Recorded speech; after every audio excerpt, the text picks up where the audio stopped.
আসসালামু আলাইকুম। আমি এখন তৈরি করব কাঁচা আমের টক ঝাল মিষ্টি আচার।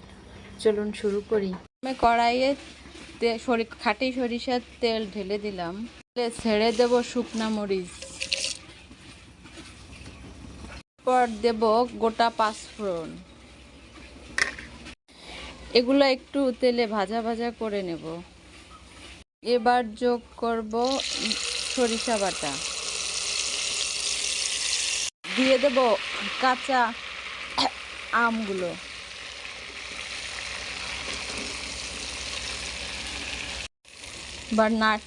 অনবরত নাড়তে থাকতে হবে।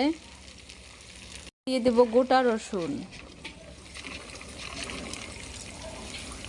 দিয়ে দেব পরিমাণ মতো লবণ, হলুদের গুঁড়া, এর জন্য দিয়ে দেব একটু লাল মরিচের গুঁড়া।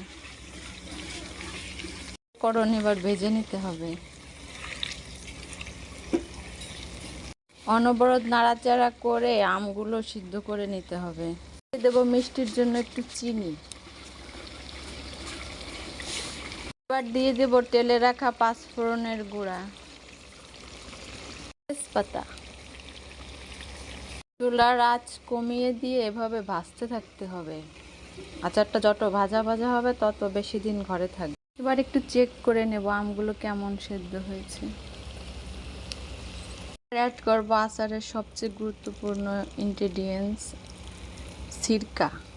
এটার কারণে আচারটা বছর জুড়ে ভালো থাকবে, এজন্য সিরকা দেওয়াটা অনেক গুরুত্বপূর্ণ। এই তো বন্ধুরা, আমার তৈরি হয়ে গেল কাঁচা আমের টক ঝাল মিষ্টি আচার। খিচুড়ি, সাদা ভাত সব কিছুর সাথে আচার খাওয়া যায়। আমার আচার বানানো শেষ। বন্ধুরা সবাই ভালো থাকবেন, আমার জন্য দোয়া করবেন। আল্লাহ হাফেজ।